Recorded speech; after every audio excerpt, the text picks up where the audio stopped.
ตั้งแต่ท่านพาชาวประชางดเผาป่าและขยะในครัวเรือนชาวไร่ชาวนาก็งดเผาตอสั่งข้าวฟางข้าวหันไปไถกลบทำปุ๋ยหมักแปรรูปเป็นอาหารสัตว์หรือเอาไปอัดเป็นก้อนแทนอากาศก็ดีไม่มีฝุ่น PM 2.5 คอยกวนใจหน้าตาท่านก็สดใสผิวพรรณผุดผ่องเป็นที่สุดพะยะค่ะ ต้องแบบนี้สิเจ้าพูดถูกใจข้ายิ่งนักเพราะทุกการเผานั่นคือการสะสมฝุ่นแต่ถ้าทุกคนร่วมใจกันหยุดเผาเราก็จะมีแต่อากาศบริสุทธิ์ไว้หายใจห่างไกลมะเร็งปอดสุขภาพก็ดีมันคือที่สุดแล้วราชินีจงเป็นอมตะราชินีจงเป็นอมตะข้าขอบูชาท่านพะยะค่ะไปเอาธูปมาแต่ไม่ต้องจุดแล้วนะเดี๋ยวนี้ข้าเปลี่ยนมาใช้ธูปไฟฟ้าแล้วมันจึ้งมากไม่มีฝุ่นเลย wow. คุณภาพอากาศดีด้วยการร่วมมือของทุกภาคส่วนปรารถนาดีจากสำนักงานประชาสัมพันธ์ที่ 3 กรมประชาสัมพันธ์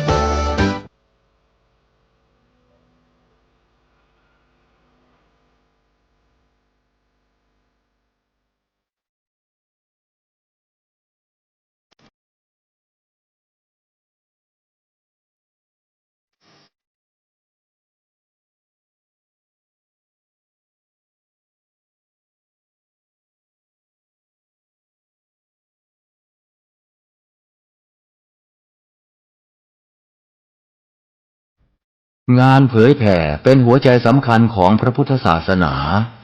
พระพุทธเจ้าอุบัติขึ้นมาบนเป้าหมายแห่งการเผยแผ่ความดี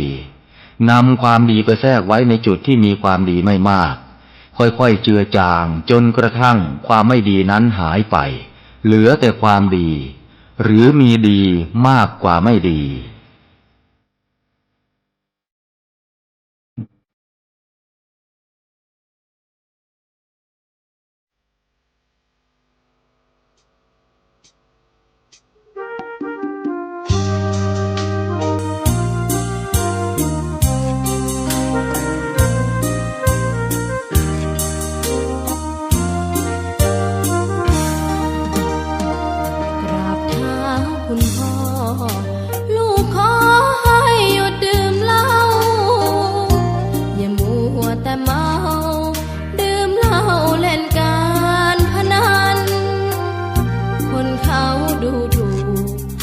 ว่าพ่อขี้เกียจทำงานชาวบ้านรังเกียจเดียดฉันต่างประจานคุณพ่อสิ้นดีสงสารคุณแม่ลำบากแท้หาเงินมาให้ได้มาเท่าใดพ่อใช้จนหมดไม่มีขัดสนจนยากลำบากคนแค้นเต็มทีอนาคตของลูกริบหรี่ความหวังที่มีมืดมนพ่อดื่มสุราเหมือนกินน้ำตาของแม่พ่อจะฐานะเราแย่หากไม่แก้ความจนแม่เตือนพ่อด่าตบตีแม่ชอกช้ำระกำมองมนซ้ำถูกคนเขานินทากราบเท้าคุณพ่อลูกขอให้หยุดดื่มเหล้าหากมัวแต่เมาคนเขาย้ำหมิ่นเรื่อยมากลับตัวเสียใหม่กลับใจมาพัฒนาพ่อจะมีคุณค่าเลิกดื่มสุ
น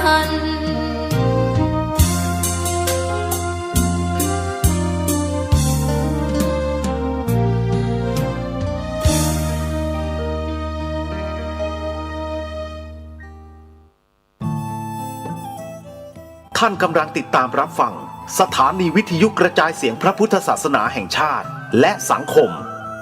คลื่นเพื่อการศึกษาพระพุทธศาสนาและวัฒนธรรมระบบ FM 104.5 เมกะเฮิรตซ์รายการต่อไปเป็นรายการคดีโลกคดีธรรมขอกราบถวายความนอบน้อมแด่พระรัตนตรัย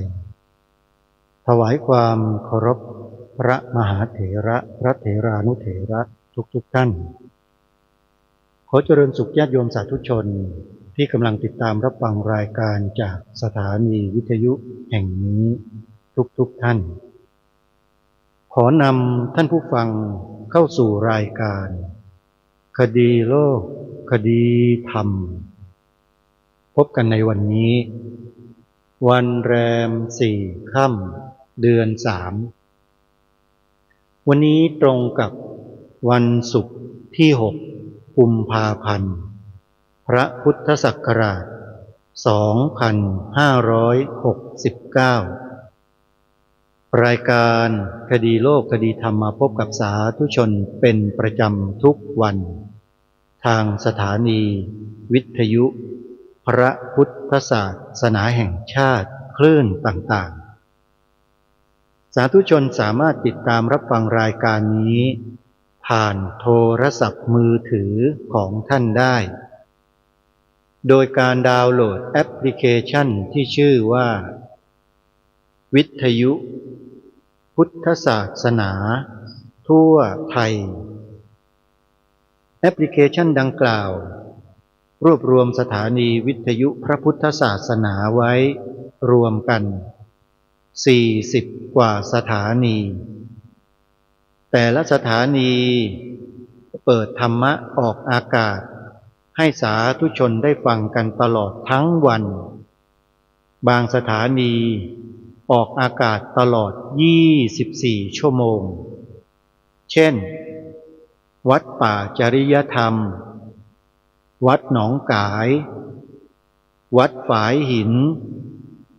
วัดอารามมงคลวัดบ้านปลาคูนวัดสามชุกและวัดอื่นๆมีจำนวนหลายต่อหลายวัดที่มีสถานีวิทยุประจำวัดแล้วเปิดธรรมะออกอากาศให้เราได้ติดตามรับฟังกันวันนี้วันศุกร์ที่6 กุมภาพันธ์งานวันนัดพบผู้ใฝ่ธรรมที่วัดไตรสิกขาทลามาลาตารามจัดเป็นวันที่6ยังเหลืออีกวันหนึ่งคือวันพรุ่งนี้วันเสาร์ที่7 กุมภาพันธ์ญาติโยมสาธุชนท่านใดที่อยู่ในละแวกจังหวัดสกลนครจะไปร่วมทำบุญใส่บาตรพระอาจารย์สมภพโชติปัญโยในเช้าของวันพรุ่งนี้ก็สามารถเดินทางไปร่วมทำบุญกันได้ญาติธรรมญาติโยมอุบาสกอุบาสิกาก็จะนั่งเข้าแถวกันยาวไปตลอดรอบศาลาปฏิบัติธรรมเพื่อใส่บาตรพระสงฆ์ที่เดินเรียงแถวกันรับอาหารบิณฑบาตสวยงามมากและทำอย่างนี้เป็นประจำทุกปีในช่วงระหว่างวันที่1 ถึง 7 กุมภาพันธ์นะโยมนะใครที่มีโอกาสได้ไปร่วมงานถือว่าเป็นผู้ที่มีความโชคดีมากเพราะงานปฏิบัติธรรมวันนัดพบผู้ใฝ่ธรรมนี้ท่านพระอาจารย์สมภพโชติปัญโยท่านเป็นผู้ริเริ่มท่านมองเห็นความเสื่อมของศาสนาพุทธในประเทศอินเดียแล้วท่านกลับมาเมืองไทยมาบวชแล้วท่านก็นำพาญาติโยมเนี่ย นุ่งขาวห่มขาว ถือศีล8แล้วก็มาปฏิบัติธรรมที่สำนักสมัยนั้นก็คือวัดนิพเพทพรารามท่านพระอาจารย์สมภพท่านก็ขึ้นแสดงธรรมให้กับญาติโยมได้ฟังกันเรื่อยมาจนกระทั่งเป็นที่ยอมรับของทั้งพระสงฆ์แล้วก็ญาติโยมโดยทั่วไปต่างก็มีความรู้สึกเป็นอันเดียวกันว่าท่านพระอาจารย์สมภพรูปนี้ท่านแสดงธรรมได้ไพเราะจับใจได้สาระทั้งในเบื้องต้นท่ามกลางและที่สุดมีการอุปมาอุปไมยให้เห็นภาพชัดเจนแล้วผู้คนก็เริ่มมีความศรัทธาเพิ่มขึ้นพระสงฆ์สามเณรที่ได้ฟังธรรมบรรยายจากท่านก็มีศรัทธาเลื่อมใสขอมาอาศัยอยู่จำพรรษากับท่านมากขึ้นทุกปีจนกระทั่งถึงทุกวันนี้ในวัดไตรสิกขาทรามรตารามเนี่ย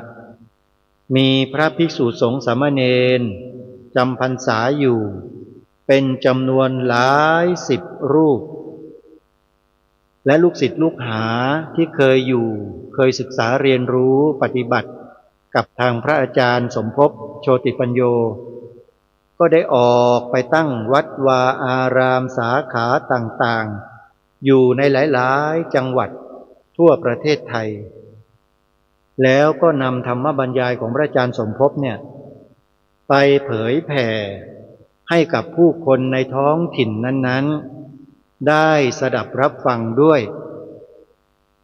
ไม่ว่าใครก็ตามอยู่ภูมิภาคใดของประเทศไทยก็ตามถ้าได้ฟังธรรมบรรยายของพระอาจารย์สมภพโชติปัญโยรูปนี้แล้วซึ่งจะไม่มีเลยที่ใครฟังแล้วจะไม่ศรัทธาไม่เลื่อมใสทุกคนจะมีความศรัทธาเลื่อมใสกันทั้งนั้นและบางคนเนี่ยถึงขนาดเหมารถไปกราบพระอาจารย์ถึงที่วัดเมื่อก่อนอยู่วัดนิเพทพรารามโยมมาจากต่างถิ่นภาคเหนือภาคใต้ภาคกลางตะวันออกตะวันตกหรือแม้แต่ภาคอีสานแห่แหนกันไปกราบพระอาจารย์สมภพไปร่วมปฏิบัติธรรม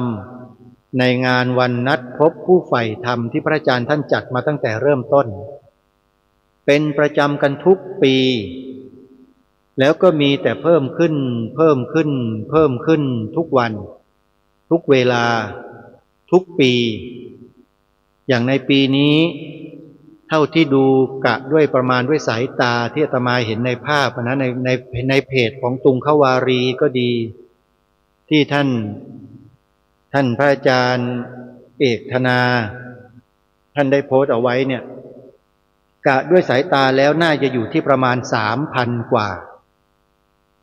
บางปีมีถึง 5,000 คนโยมศาลาหลังใหญ่ๆมหึมาเนี่ยไม่มีที่นั่งกันนะต้องล้นออกไปนอกศาลากันสองข้างเต็มไปหมดแล้วที่เข้ามาไม่ได้นั่งอยู่ในกรดในเต็นท์ในอะไรกันอีกเยอะนี่คือพระสงฆ์รูปหนึ่งของประเทศไทยของเราที่ยังศรัทธาความเลื่อมใสในพระรัตนตรัยให้เกิดมีขึ้นมาโดยตลอดเป็นระยะเวลานับ30-40 ปีมาแล้วญาติโยมและขณะนี้บางท่านอาจจะไม่รู้ว่าท่านพระอาจารย์สมภพโชติปัญโยที่ยังมีชีวิตอยู่ทุกวันนี้ญาติโยมหลายท่านยังไม่รู้นะว่าท่านพระอาจารย์สมภพตอนนี้ท่านเป็นบุคคลทุพพลภาพหมายถึงว่านั่งรถวีลแชร์ตลอดเวลาจะไปไหนมาไหนเพราะสังขารร่างกายท่าน พิการญาติโยมพิการนี่ไม่ใช่ขาขาดแขนขาดแต่ทุพพลภาพคือเดินไม่ได้เนื่องจากอาการเส้นเลือดในสมองแตกมา2 ครั้งหมอก็ทำการรักษายื้อชีวิตเอาไว้แล้วหมอก็บอกว่า1 ในล้านเท่านั้นที่รอดชีวิต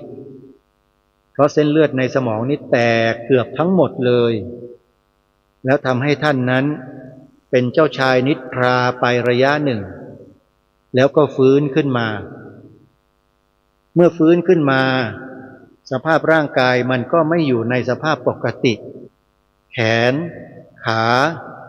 อ่อนเปลี้ยไม่มีแรงโดยเฉพาะขา2 ข้างเดินแทบจะไม่ไหว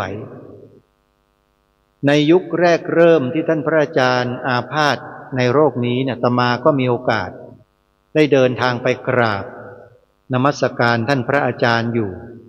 2 ครั้งแล้วก็ได้พบกับท่านด้วยได้นั่งสนทนากับท่านปรารภเรื่องราวเหตุการณ์บ้านเมืองอะไรต่างๆที่ตนเองได้ประสบพบเจออยู่ในส่วนกลางกรุงเทพมหานครเนี่ยไปกราบเรียนถวายท่านทราบแล้วท่านก็ปรารภตอบมาให้เราได้เข้าใจในช่วงระยะสั้นๆพออาตมาภาพกลับมากรุงเทพท่านก็ขอที่อยู่เอาไว้อาตมาก็ไม่ทราบเหมือนกันว่าท่านจะขอไว้เพื่ออะไรพระเจ้าหน้าที่คือพระอาจารย์เตี้ยเนี่ยพระอาจารย์ทองพันธ์นี่แหละรู้จักกันดีท่านก็เก็บที่อยู่ของอาตมาเนี่ยเอาไว้อยู่มาไม่กี่เดือนญาติโยมก็มีพัสดุมาส่งถึงกุฏิที่อาตมาจำพรรษาอยู่ที่กรุงเทพพอแกะดูปรากฏว่าเป็นเทปคาสเซ็ตที่มีการบันทึกเสียงของพระอาจารย์สมภพโชติปัญโยเอาไว้ในนั้นเต็มม้วนเลยท่านพูดกับอาตมานี่แหละพูดให้ฟังเรื่องนั้นเรื่องนี้เรื่องโน้นต่างๆนานายกคัมภีร์พระไตรปิฎกคำตรัสสอนของพระสัมมาสัมพุทธเจ้าขึ้นมาแล้วท่านก็เน้นว่าไตรสิกขานี่แหละที่จะทำให้พระพุทธศาสนาในประเทศไทยเราเนี่ยอยู่ยั้งยืนยงได้ไปตลอดกาลถ้าพระสงฆ์สามเณรอุบาสกอุบาสิกาเราช่วยกันขับเคลื่อนเรื่องไตรสิกขาคือนำไปปฏิบัติให้ถูกต้องตรงตามหลักไตรสิกขากันเนี่ยเราจะนำพาพระพุทธศาสนาไปได้ส่วนเรื่องเหตุการณ์บ้านเมืองเรื่องภัยคุกคามพระพุทธศาสนาอะไรต่างๆที่ท่านพระอาจารย์พูดถึงท่านบอกว่าเมื่อเราปฏิบัติตนของเราได้ดีตามหลักไตรสิกขาแล้วเหตุเพศภัยภายนอกมันจะรุนแรงแค่ไหนก็ตามมันทำอะไรพระพุทธศาสนาเราไม่ได้เลยเพราะไม่มีช่องให้เขาทำเมื่อพระสงฆ์สามเณรอุบาสกอุบาสิกาเราปฏิบัติถูกต้องตรงตามหลักไตรสิกขาแล้วจบอันนี้คือบทสรุปนะโยมท่านพระอาจารย์สมภพท่านสรุปลงมาเป็นแบบนี้ตั้งแต่นั้นมาอาตมาก็เข้าใจเลยจริงก็เลยนำแนวคิดของพระอาจารย์สมภพเนี่ยมาถือปฏิบัติแล้วก็มาแนะนำบอกกับญาติโยมมาโดยตลอดว่าให้มั่นคงอยู่ในหลักไตรสิกขานะโยมนะให้ทานรักษาศีลเจริญภาวนานะโยมถ้าโยมทำกันครบทั้ง3 ประการพระสงฆ์ก็จะอยู่ได้เพราะศรัทธาของญาติโยมมั่นคงด้วยการปฏิบัติตามหลักไตรสิกขานั่นเองเมื่อพระพุทธศาสนามั่นคงแล้วการศึกษาเล่าเรียนการปฏิบัติก็จะมีความมั่นคงยิ่งขึ้นไปด้วยพระพุทธศาสนาก็จะไม่ถูกบ่อนแซะไม่ถูกทำลาย แต่หากแม้นว่าเราปฏิบัติดีปฏิบัติชอบกันอยู่อย่างนี้แล้วถ้ามีบุคคลสร้างเหตุขึ้นมาที่จะทำลายพระพุทธศาสนาของเราแล้วเนี่ยเดี๋ยวอุบาสกอุบาสิกาผู้ศรัทธาในพระรัตนตรัยเหล่านั้นเขาก็จะลุกขึ้นมาจัดการปัญหานั้นกันเองโดยที่พระสงฆ์เราคอยสนับสนุนอยู่เบื้องหลังให้กำลังใจญาติโยมก็สามารถที่จะปกป้องพระศาสนาไว้ได้อันนี้คือสิ่งที่ท่านพระอาจารย์เสนอแล้วแนะนำมาโดยสรุปนะฮะโดยสรุปก็เล่าให้กับญาติโยมสาธุชนได้ฟังว่าท่านพระอาจารย์สมภพโชติปัญโยผู้ก่อกำเนิดเกิดวันนัดพบผู้ใฝ่ธรรมขึ้นมาเนี่ยปัจจุบันท่านทุพพลภาพเดินไม่ได้ท่านต้องนั่งรถวีลแชร์แล้วก็พูดจาเนี่ยพูดไม่ได้เลยได้แต่อ้อแอ้อ้อแอ้นิดเดียวเท่านั้นเองแต่ลูกศิษย์ลูกหาก็รู้เจตนาและคำพูดของท่านพระอาจารย์อยู่แต่พวกเราโดยทั่วๆไปนี่จะฟังไม่รู้เรื่องเลยโยมเพราะว่าเส้นสายต่างๆระบบประสาทของพระอาจารย์เนี่ยเสียไปส่วนมากทำให้พูดไม่ได้แล้วก็เดินไม่ได้เอี้ยวคอเหลียวซ้ายเหลียวขวาก็ลำบากแต่ทราบว่าในปัจจุบันเนี่ยสุขภาพร่างกายของท่านพระอาจารย์ใหญ่หรือพระอาจารย์สมภพเรียกว่าพระอาจารย์ใหญ่นะโยมนะสุขภาพท่านดีขึ้นโยมดูภาพรวมแล้วนะดีขึ้นระบบประสาทกลับมาตอบสนองอะไรต่างๆได้ดีขึ้นแล้วก็ขอให้พวกเราได้อธิษฐานจิตส่งบุญกุศลไปส่งเสริมให้ท่านพระอาจารย์สมภพเนี่ยมีสุขภาพกลับฟื้นคืนมาดีแล้วขอให้พระอาจารย์พูดได้เถอะเพราะพระอาจารย์ท่านอยากพูดจะตายอยู่แล้วโยมพูดภาษาง่ายๆนะท่านอยากพูดนะอยากจะพูดธรรมะอยากจะอธิบายธรรมะอยากจะบอกอะไรกับญาติโยมตลอดแต่ท่านพูดไม่ได้โยมลองนึกดูแต่ว่าถ้าเราพูดไม่ได้เนี่ยแล้วคนอื่นฟังเราไม่ได้เนี่ยมันอึดอัดไหมล่ะโยมโดยธรรมชาติเนี่ยโยมลองปิดปากดูสักวันเดียโยมปิดปากสักวันไม่พูดอะไรเลยนะแต่ว่าเดินทำหน้าที่อยู่กับบ้านปกติอยู่กับครอบครัวอยู่กับลูกหลานอยู่กับสามีปิดปากไม่พูดสักวันเนี่ยมันจะเป็นยังไงลองดูนะนั่นแหละโยมพระอาจารย์สมภพโชติปัญโยก็อย่างนั้นแหละปากท่านพูดอะไรไม่ได้ส่งเสียงมาเนี่ยไม่ออกเลยแล้วก็มีต่อมน้ำลายเนี่ยไม่สามารถจะเก็บกักน้ำลายเอาไว้ได้มันจะไหลอยู่ตลอดเวลาเพราะระบบประสาทส่วนกลางของท่านเนี่ยมันเสียมันควบคุมไม่ได้และลูกศิษย์ลูกหาญาติโยมพระสงฆ์ก็เข้าใจท่านพระอาจารย์เป็นอย่างดีก็ช่วยกันอุปัฏวัฏฐากช่วยกันดูแลเป็นอย่างดีญาติโยมและในแต่ละปีญาติโยมที่ไปกิจกรรมงานวันนัดพบผู้ใฝ่ธรรมเนี่ยต่างก็ช่วยเหลือสนับสนุนวัดวาอารามวัดไตรสิกขาธารามรตารามเนี่ยเป็นอย่างดีตลอดถือว่าเป็นแรงศรัทธาของลูกศิษย์ลูกหาที่ยังคงสภาพของกิจกรรมงานวันนัดพบผู้ใฝ่ธรรมเอาไว้ได้นะโยมนะขออนุโมทนาบุญกับทุกท่านทุกฝ่ายที่ช่วยกันสานต่องานของท่านพระอาจารย์ใหญ่เอาไว้นะโยม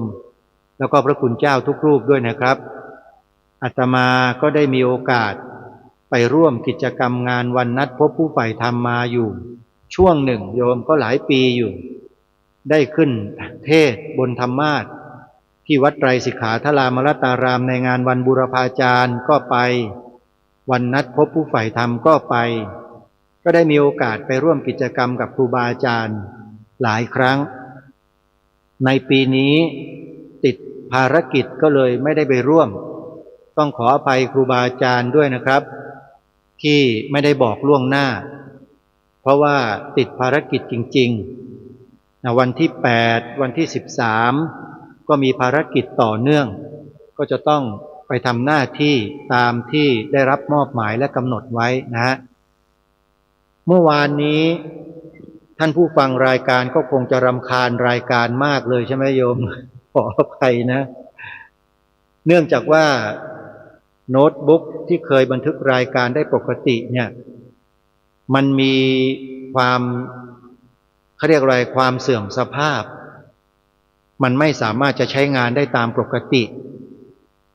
อาตมาก็เลยใช้โทรศัพท์มือถือแล้วก็พยายามหาอุปกรณ์ที่มันเข้ากันได้กับไมโครโฟนที่ใช้อยู่เป็นประจำเนี่ยโยมปรากฏว่าเมื่อวานนี้ลองใช้อุปกรณ์ตัวหนึ่งมาต่อเชื่อมสัญญาณเข้ามิกเซอร์ปรากฏว่ามันไม่เสถียรโยมเสียงอาตมาก็เลยขาดไปเป็นช่วงทำให้เกิดความรำคาญต่อท่านผู้ฟังมากในที่นี้อาตมาต้องขอขมาท่านผู้ฟังทุกท่านและก็ทุกคนด้วยนะโยมนะอาตมาไม่ได้ตั้งใจเลยเห็นแล้วล่ะเห็นว่าในเวฟที่บันทึกเสียงเนี่ยมันขาดหายไปแล้วมันวิ่งนิ่งเลยมันไม่ขึ้นแปลว่าเสียงมันหายอาตมาก็พยายามสังเกตมันเป็นเพราะอะไรแล้วก็ไม่สามารถจะทราบได้ก็เลยปล่อยมันทิ้งเลยทั้งรายการแล้วมันก็มีเป็นบางช่วงเท่านั้น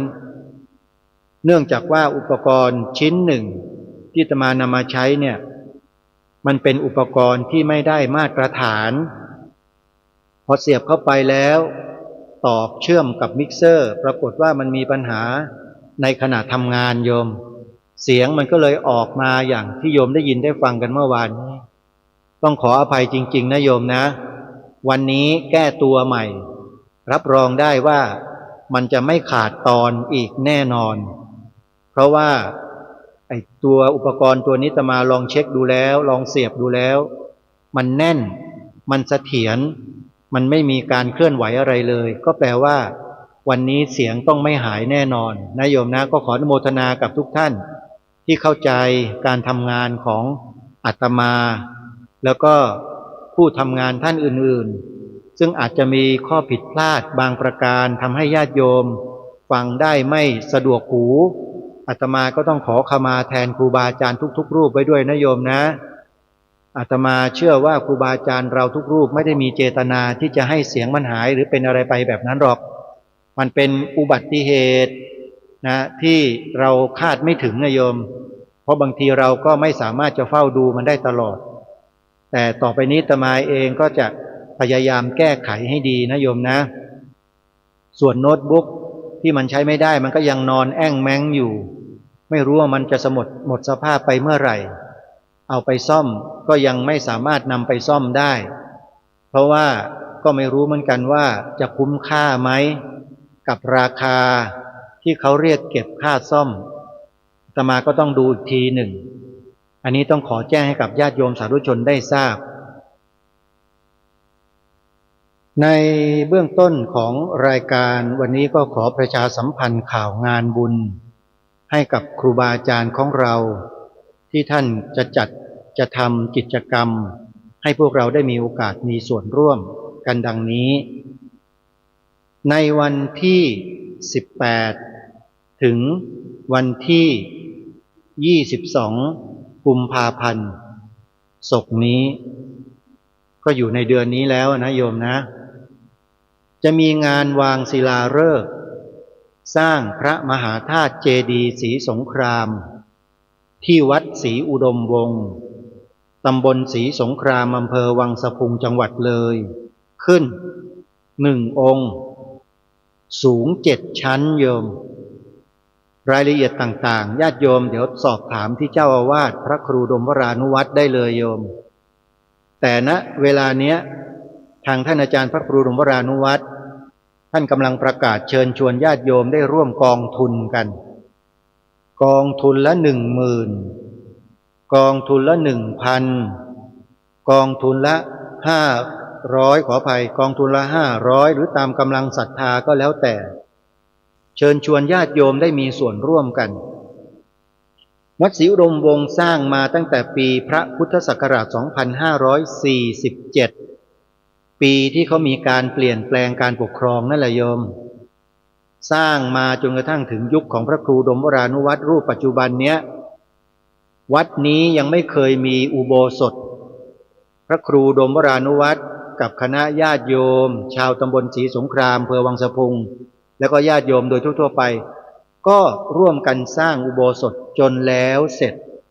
ได้รับพระราชทานวิสุงคามสีมาเป็นวัดอย่างถูกต้องตามกฎหมายในที่สุดและ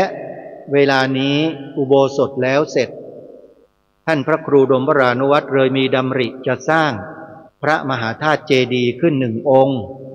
เพื่อให้ยืนอยู่คู่กับอุโบสถหลังดังกล่าวแล้วก็จะใช้ประดิษฐาน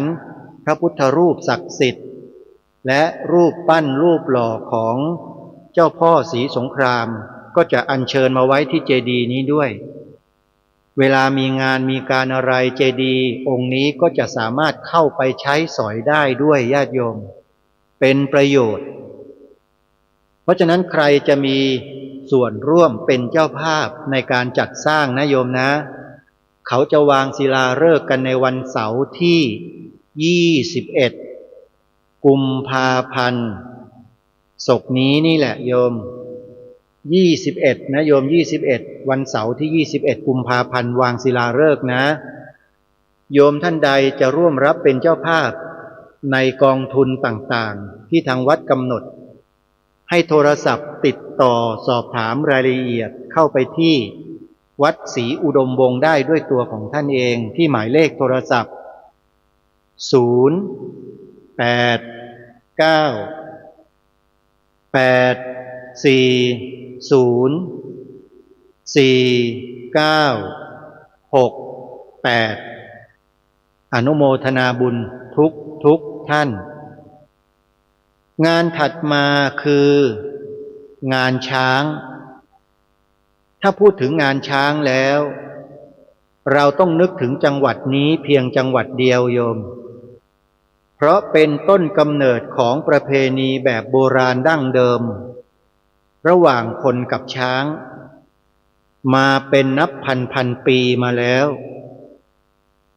อันนี้อาตมาไม่ได้พูดเองนะแต่ลูกหลานชนเผ่าเชื้อชาติที่เขา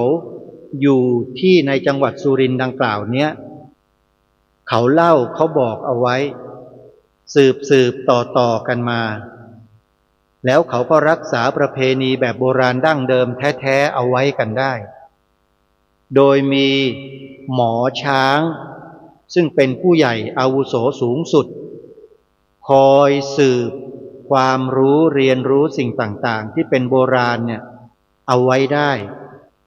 แล้วก็ถ่ายทอดให้กับหมอครูรุ่นใหม่ๆที่ตามมาโดยลำดับสืบต่อกันมาอย่างเนี้ยหลายร้อยชั่วอายุคนแล้วโยมและประเพณีนี้กำลังจะเกิดขึ้น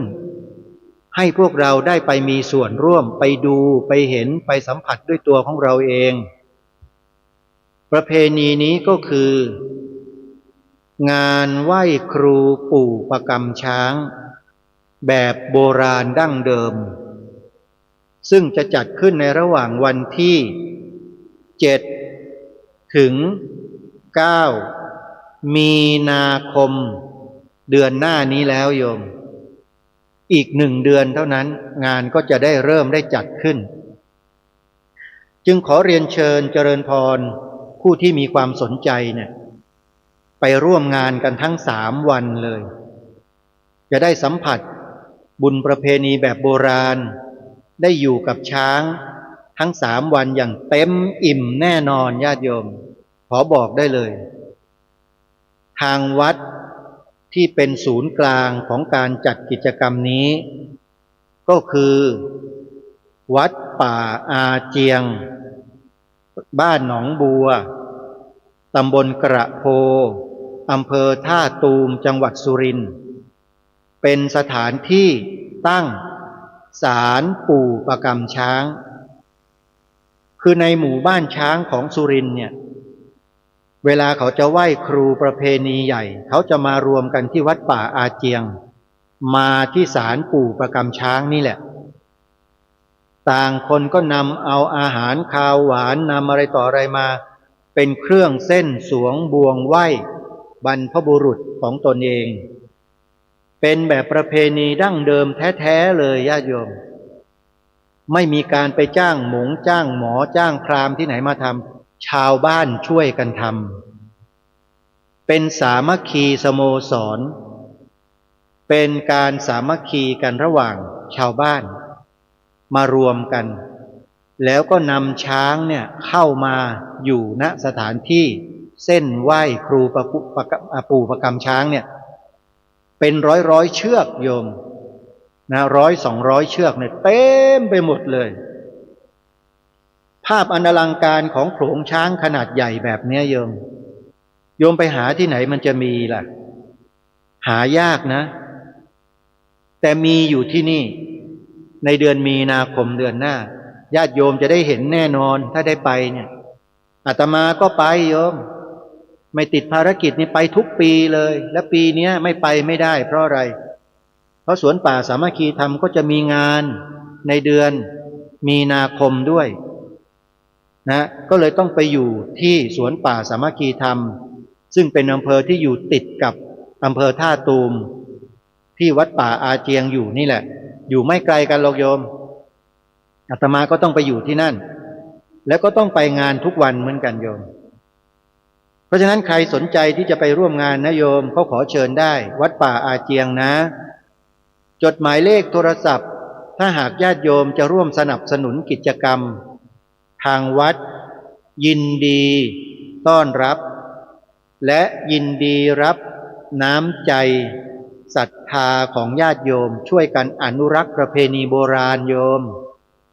แล้วมีพระเป็นผู้นำนะท่านพระครูสมุหารปัญญาทโรเนี่ยเจ้าวาดวัดป่าเจียงท่านเป็นผู้นำของชาวบ้านในการอนุรักษ์การเลี้ยงช้างแบบดั้งเดิมเอาไว้เรื่องนี้ถ้าพูดแล้วมันยาวโยมเดี๋ยวอาตมาจะสัมภาษณ์ท่านอาจารย์พระครูสมุหารเนี่ยให้ญาติโยมได้ฟังกันแบบยาวๆเลยอาตมาจะเป็นคนสัมภาษณ์ท่านเองร่ายยาวทั้งหมดตั้งแต่เริ่มต้นจนกระทั่งถึงปัจจุบันเนี้ยแล้วก็จะให้ท่านพูดถึงอนาคตด้วยว่ามองอนาคตของช้างและควานช้างที่เลี้ยงกันมาแต่โบราณวัฒนธรรมประเพณีแบบโบราณแบบเนี้ยอนาคตมันจะเป็นยังไงจะรักษากันไว้ได้ไหมแล้วถ้าจะรักษาสืบสารต่อยอดกันต่อไปได้จะต้องทำกันยังไงอันนี้เดี๋ยวท่านอาจารย์พระครูสมุหารในฐานะที่เป็นผู้นำชาวบ้านเนี่ยท่านจะพูดแล้วโยมก็คอยฟังคอยติดตามอาตมาก็จะนำมาโพสต์ลงใน Facebook บ้าง YouTube บ้างเพื่อให้ญาติโยมได้ติดตามรับชมกันแต่อย่าลืมนะงานวันไหว้ครูปู่ประกำช้างที่วัดป่าอาเจียง7 ถึง 9 มีนาคมเดือนหน้าที่จะถึงเนี้ยไปร่วมงานกันญาติโยมไปเจอกันที่นั่นและที่สำคัญคือท่านจะได้รับประสบการณ์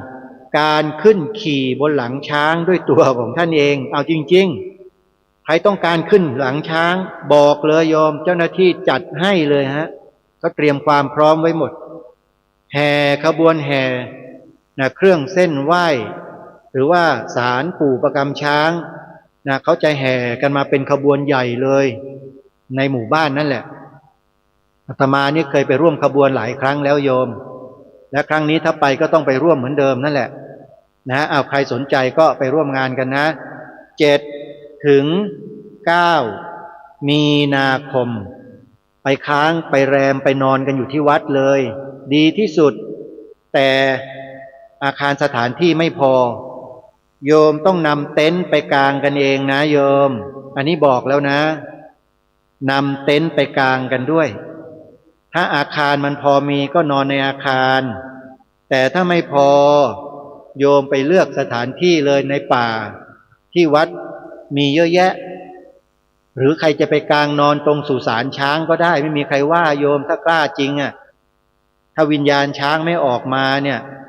โยมก็อยู่อย่างสบายไปแต่ถ้าออกมาโยมก็อย่าตกใจนะร้องเป็นมาเนี่ยนะสุสานช้างอยู่ที่นั่นใหญ่มากมีหลุมสุสานที่เก็บกระดูกช้างเอาไว้เนี่ยเป็นหลายร้อยหลุมเลยเต็มไปหมดเลยโยมใครต้องการจะไปเยี่ยมไปชมไปดูก็ขอเชิญได้นะโยมนะเปิดให้เข้าทุกวันวัดป่าอาเจียงไม่มีรั้วโยมไม่มีประตูฮะเข้าไปได้เลยนะเอาละญาติโยมเสร็จจากงานที่วัดป่าอาเจียงแล้วที่สวนป่าสามัคคีธรรมที่อาตมาปลูกป่าเอาไว้เนี่ยก็จะมีกิจกรรมหนึ่งที่จะขอเชิญชวนญาติโยมสาธุชนร่วมบุญกันสิ่งที่อาตมาจะสร้างจะทำในที่นี้ก็คือศาลาปฏิบัติธรรมหนึ่งหลังย่อมนะหนึ่งหลังย่อมโยมความยาวก็ประมาณ20 เมตรความกว้างก็12 เมตรเท่านั้นเองหลังไม่ใหญ่เท่าไหร่โยมพอที่จะใช้งานได้อาคารหลังนี้หรือศาลาหลังนี้เนี่ยเป็นศาลาหลังแรกที่สวนป่าสามัคคีธรรมคิดจะสร้างขึ้นมาแล้วก็จะอำนวยความสะดวกแก่ญาติโยมที่ไปสวนป่าสามัคคีธรรมโยมก็จะได้มีที่พักที่อาศัยมีสถานที่ทำกิจกรรมสำหรับญาติโยมสำหรับผู้ที่สนใจที่ไปที่นั่นแล้วก็จะได้ใช้ทำกิจกรรมกันในศาลาหลังนี้และต่อไปในอนาคตก็อาจจะใช้เป็นที่พักพิงของประชาชนที่หลบลี้หนีภัย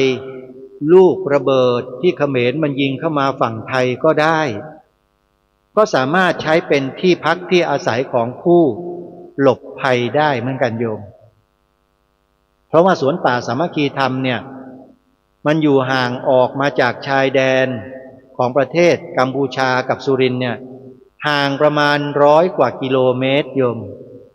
ไกลลิบเลยแหละบอกได้เลยว่าอยู่ห่างถ้าลูกปืนจะยิงมาสวนป่าเนี่ยนะจากชายแดนนะจะต้องตกที่อำเภอเมืองจังหวัดสุรินทร์ก่อนถึงจะเลยมาถึงจอมพระได้ต้องผ่านมาถึง3 อำเภอนะอำเภอเมืองอำเภอขวาวสินรินทร์แล้วก็อำเภอจอมพระถึงจะไปตกที่ท่าตูมนั้นท่าตูมนั่นอยู่ชายแดนเลยเป็นเขตรอยต่อกับจังหวัด101อาตมานี่อยู่ใกล้ๆกับรัตนบุรีกับสนมเนี่ยนะอำเภอสนมอำเภอท่าตูมอยู่ติดกันโยมนะจะออกมาทางนี้แล้วจะปลอดภัยไม่ต้องห่วงเพราะฉะนั้นศาลาหลังนี้นอกจากจะใช้เป็นกิจกรรมทำกิจกรรมของสวนป่าสามัคคีธรรมแล้วส่วนหนึ่งเนี่ยก็จะใช้เป็นที่ทำกิจกรรมของบรรดาญาติโยมชาวบ้านเด็กนักเรียนเยาวชนที่จะมาอบรมในเรื่องของสิ่งแวดล้อมในเรื่องของการอนุรักษ์ในเรื่องของเศรษฐกิจพอเพียงในเรื่องของศีลเรื่องของธรรมซึ่งต่อไปอาตมาภาพก็คงจะต้องมาทำกิจกรรมที่ศาลาหลังนี้บ่อยขึ้นมากขึ้นเพราะฉะนั้นจึงขอเชิญชวนญาติโยมร่วมกันนะโยมร่วมกันเป็นเจ้าภาพแล้วแต่ญาติโยมว่าจะมีกำลังในการช่วยกันเป็นส่วนร่วมในการสร้างตามกำลังของญาติโยมเท่าไรก็แล้วแต่ในเบื้องต้นเนี่ยก็จะตั้งเป็นกองทุนเอาไว้กองทุนละ15,000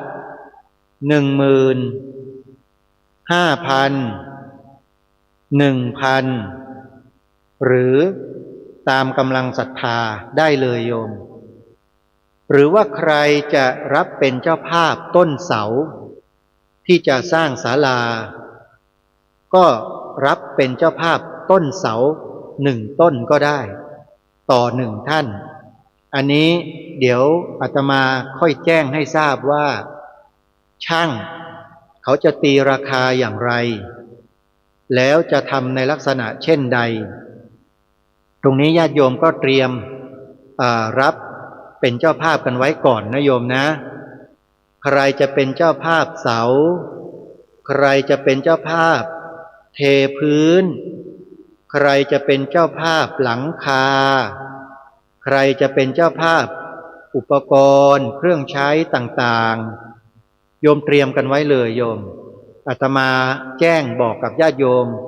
ในเบื้องต้นเอาไว้ก่อนว่าจะสร้างศาลาปฏิบัติธรรมแล้วนะแล้วจะประกอบพิธียกเสาเอกศาลาปฏิบัติธรรมหลังนี้เนี่ยในวันที่26มีนาคมพระพุทธศักราช2569เดือนหน้าที่จะถึงนี้แล้วญาติโยม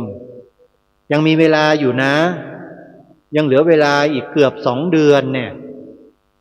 แต่ก็อย่าประมาทนะโยมเวลาวารีนั้นมันไม่เคยคอยเรานะโยมนะมันไหลทิ้งไปเรื่อยหมดไปเรื่อยนะเวลาเนี่ยมันหมดไปตลอดมันไม่เคยมีเพิ่มมีแต่จะหมดไปหมดไปเมื่อเวลาล่วงไปแล้วถ้าหากเราปล่อยเวลาทิ้งไปเฉยๆโดยไม่ทำอะไรเนี่ยมันเสียเวลาเปล่าเลยชวนญาติโยมมาเป็นเจ้าภาพสร้างศาลาปฏิบัติธรรมกับอาตมาเธอโยมอาตมาเนี่ยไม่ใช่เป็นนักบอกบุญเพื่อสร้างนู่นสร้างนี่กับญาติโยมมาเลยนะตลอดมาเนี่ยอาตมาเคยบอกบุญญาติโยมให้มาสร้างอาคารสถานที่ที่เป็นศาลาไหมโยมไม่เคยมีเลยในชีวิตโยมที่จะสร้างศาลาของตัวเองนะนี่แหละเป็นครั้งแรกในชีวิตและไอ้ครั้งแรกในชีวิตของอาตมาเนี่ยอาตมาก็ไม่มั่นใจตัวเองนะว่าจะมีญาติโยมช่วยอาตมาสักเท่าไหร่จะมีกำลังพอหรือไม่แล้วจะสร้างศาลาหลังนี้สำเร็จไหมอาตมาไม่มั่นใจนะโยมเพราะอาตมาไม่ใช่นักบอกบุญไม่ใช่นักที่พาญาติโยมทำบุญทำทานกันอาตมาไม่ค่อยได้บอกบุญกับญาติโยมหรอกจัดรายการวิทยุมาโดยตลอดก็มีแต่จะปลุกระดมญาติโยมให้ตีกับเขมรขออภัยไม่ใช่โยมพูดเล่นนะมีแต่จะปลุกจิตสำนึกญาติโยมให้รักชาติศาสนาพระมหากษัตริย์มาโดยตลอดพอมาผันตัวเองมาบอกบุญญาติโยมสร้างศาลาเนี่ยอาตมารู้สึกจะเหนียมยังไงก็ไม่รู้เขินโยมไม่เคยได้บอกเลยอ่ะแต่ก็เอาเถอะเมื่อมันจวนตัวแล้วไม่รู้จะทำยังไงถ้าอาตมาไม่บอกโยมแล้วจะให้พระครูดมวรานุวัตรไปบอกเหรอท่านไม่บอกให้หรอกท่านพระครูนิรุตเหรอไม่ใช่หน้าที่ของท่านท่านเพียงแต่ไปบอกญาติโยมของท่านให้ช่วยกันอย่างน้อยๆเนี่ยครูบาอาจารย์เหล่านี้ท่านก็จะได้ช่วยบอกบุญญาติโยมรวมๆกันตั้งเป็นกองผ้าป่งผ้าป่าแล้วก็ไปทอดถวายกันโยมสร้างศาลาปฏิบัติธรรมที่สวนป่าสามัคคีธรรมกันนะในปีนี้นะโยมนะเสร็จหรือไม่เสร็จอาตมาไม่ทราบนะโยมอยู่ที่ญาติโยมนะอาตมาได้แต่บอกโยมอย่างนี้แหละเดี๋ยวท่านอาจารย์พระครูจริยสารธรรมก็จะเป็นผู้นำบุญและ1 สายแล้วโยมวัดป่าจริยธรรมเนี่ยน่าจะได้ประมาณสัก5 ล้านนะโยมนะ5 ล้านกีบส่วนพระครูดมวรานุวัตรนี่เยอะหน่อย100 ล้านกีบนะส่วนที่อื่นอาตมาก็ไม่ได้หวังอะไรกันมากมายนักก็หวังแต่ญาติโยมที่ฟังรายการอาตมานี่แหละโยมฟังกันกี่ท่านกี่คนก็จะดูได้จากการบริจาคนี่แหละในเมื่อวานซืนนี้ก็มีคุณโยมแม่สุภาพกองอินได้ร่วมบริจาคปัจจัยเข้ามา500 บาทบอกว่าท่านพระอาจารย์ประกาศมานานแล้วญาติโยมก็รอจะทำบุญไม่มีเบอร์บัญชีโยมก็ส่งแมสเสจเจอร์มาขอเบอร์บัญชีอาตมาก็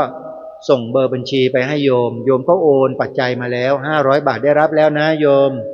แม่สุภาพกองอินทำบุญรั้วลวดตาข่าย500 บาทขออภัยนะโยมแม่สุภาพกองอินได้ทำบุญมา500 บาทขออนุโมทนาสาธุนะโยมนะอันนี้บอกไว้ตั้งนานแล้วโยมแต่จะไม่บอกเรื่องรั้วลวดตาข่ายเนี่ยนะอาตมาจะเก็บไว้ก่อน แต่ตอนนี้จะเร่งให้ญาติโยมร่วมกันเป็นเจ้าภาพสร้างศาลาปฏิบัติธรรมก่อนดีกว่าเพราะว่ามันมีความจำเป็นที่จะต้องร่วมด้วยและช่วยกันตรงนี้ใครจะร่วมบุญนะโยมอาตมาจะบอกเบอร์บัญชีทิ้งไว้โยมจะทำบุญตามกำลังศรัทธาก็โอนปัจจัยเข้ามาร่วมบุญได้พอโอนมาแล้วจะโทรศัพท์แจ้งอาตมาหรือจะไม่โทรก็แล้วแต่ความปรารถนาของญาติโยมนะถ้าโทรศัพท์มาบอกอาตมาก็จะบันทึกรายชื่อของญาติโยมที่เป็นเจ้าภาพไว้ว่าวันนี้เวลาเท่านี้คุณโยมท่านนี้ได้โทรศัพท์มาแจ้งบอกว่าอาจจะร่วมบริจาคเป็นเจ้าภาพสร้างศาลาปฏิบัติธรรมจำนวนปัจจัยเท่านี้อาตมาก็จะบันทึกไว้นะฮะโยมโอนปัจจัยเข้ามาร่วมสร้างศาลาปฏิบัติธรรมที่สวนป่าสามัคคีธรรมได้เลยนะโยมนะโอนมาที่ธนาคารไทยพาณิชย์หมายเลขบัญชี114214987ธนาคารไทยพาณิชย์หมายเลขบัญชี114214987หมายเลขโทรศัพท์0946626935ชื่อบัญชีพระปลัดณรงค์ฤทธิ์ขออนุโมทนาบุญกับญาติโยมสาธุชนทุกท่านที่จะช่วยอาตมาสร้างศาลาหลังนี้ให้เสร็จนะโยมนะขอให้ญาติโยมทุกคนมีสุขภาพที่ดีแข็งแรงขอให้ร่ำรวยทรัพย์สินเงินทองไหลมาเทมาไม่รู้จักหมดไม่รู้จักสิ้นขอให้มือซ้ายรับทองมือขวารับเงินรับกันอยู่ตลอดเวลานะโยมขอให้ร่ำรวยทุกคนนะสาธุอย่าลืมร่ำรวยมั่งมีแล้วทำบุญไว้ในพระพุทธศาสนานะโยมทำเสบียงบุญสร้างเสบียงบุญเอาไว้พอเราสิ้นจากโลกนี้ไปอยู่ในโลกหน้าบุญเหล่านี้ที่เราสั่งสมไว้จะตามไปช่วยเหลือเราให้เรานั้นมีความสุขความสบายความสมบูรณ์ไม่จบไม่สิ้นมากมายมหาศาลเลยขออนุโมทนาบุญทุกท่านนะโยมนะเหลือบดูเวลาก็เหลือเวลาช่วงสุดท้ายแล้วญาติโยมวันนี้ก็คงจะไม่ได้ปรารภเรื่องใดมากก็จะมีแต่เรื่องสถานการณ์ของโลกที่อาตมาภาพได้ติดตามสถานการณ์เนี่ยจะมาเล่าให้ญาติโยมได้ฟังกันเล็กๆน้อยๆขณะนี้ในบางประเทศแถบแอฟริกาแถวตะวันตกเกิดความวุ่นวายกันขึ้นแล้วก็มีการปล้นสะดมมีการยิงการฆ่าการไล่ล่ากันภายในประเทศคล้ายๆกับว่าจะเกิดสงครามกลางเมืองกันขึ้นมีอยู่หลายประเทศเลยทีเดียวท่านผู้ฟังมันส่งสัญญาณให้เห็นถึงความวุ่นวายที่มันกำลังจะเกิดขึ้นณเวลานี้ที่โลกจะต้องเผชิญกันในอนาคตอันใกล้อาตมาเคยปรารภกับท่านเมื่อ2-3 วันว่าเมื่อโลกมันเกิดการวิปริตอย่างนี้แล้วเนี่ยมันส่งสัญญาณว่าสงครามใหญ่มันอาจจะเกิดขึ้นในไม่ช้านี้และเมื่อสงครามใหญ่เกิดขึ้นเนี่ยระบบเศรษฐกิจของโลกทั้งหมดมันจะเดินไม่ได้มันจะหยุดชะงักเงินทุนหมุนเวียนที่จะใช้ในระบบเศรษฐกิจต่างๆทั่วโลกก็จะยุติลงณเวลานั้นถ้าประเทศไหน ที่ดำเนินธุรกิจด้านอุตสาหกรรมเทคโนโลยีอะไรต่างๆเหล่านี้ก็จะลำบากยิ่งขึ้นเพราะประเทศนั้นไม่ได้ผลิตอาหารการกินด้วยประเทศตัวเองจะต้องสั่งซื้อนำเข้ามาจากต่างประเทศเขาก็ต้องใช้เงินทุนซื้ออาหารไปหล่อเลี้ยงประชากรในประเทศของเขาโยมแล้วยิ่งถ้าเกิดสงครามด้วยแล้วเนี่ยยิ่งหนักเข้าไปอีกอะไรต่อไม่อะไรมันก็ขาดแคลนอาหารก็ขาดแคลนแล้วมันก็ส่งผลกระทบมาถึงประเทศที่มีการเกษตรเป็นหลักอย่างประเทศไทยของเราด้วยเพราะเราต้องใช้วัตถุดิบบางอย่างจากประเทศเหล่านั้นเช่นเชื้อเพลิงแร่ธาตุเครื่องมือเทคโนโลยีต่างๆเนี่ยมันก็ส่งผลกระทบไปหมดเหมือนกันเพราะฉะนั้นเรื่องนี้ถ้าเราไม่เร่งแก้ไขแต่เนิ่นๆประเทศเราก็อาจจะลำบากพอสมควรเลยทีเดียวแต่ถ้าเราเริ่มตั้งแต่บัดนี้นะเราจะไปรอดญาติโยมสิ่งที่จะบอกกับทุกท่านนี้ก็คือดำเนินรอยตามแนวทางเศรษฐกิจพอเพียงไปทำกันเลยโยมมีที่ดินอยู่ที่บ้านนอกที่ต่างจังหวัดกลับไปฟื้นฟูเลยศึกษาเรียนรู้แล้วก็ไปดูแล้วก็ไปทำผลจะเกิดขึ้นในไม่กี่ปีสั้นๆเราก็จะได้ผลผลิตออกมาช่วยเหลือเกื้อกูลซึ่งกันและกันทั้งประเทศและก็เกื้อกูลต่อคนนอกประเทศได้อีกเยอะแยะเลยโยมนะอันนี้เป็นสิ่งที่ทางรายการฝากเอาไว้ช่วงท้ายเวลาของรายการหมดท่านผู้ฟังพบกันในวันพรุ่งนี้ขอความสุขความสวัสดีในธรรมแห่งองค์สมเด็จพระบรมศาสดาสัมมาสัมพุทธเจ้าจงปรากฏเกิดมีขึ้นในจิตใจของท่านผู้ฟังทุกท่านทุกคนเทินขอเจริญพร ที่จบไปแล้วนั้นเป็นรายการคดีโลกคดีธรรม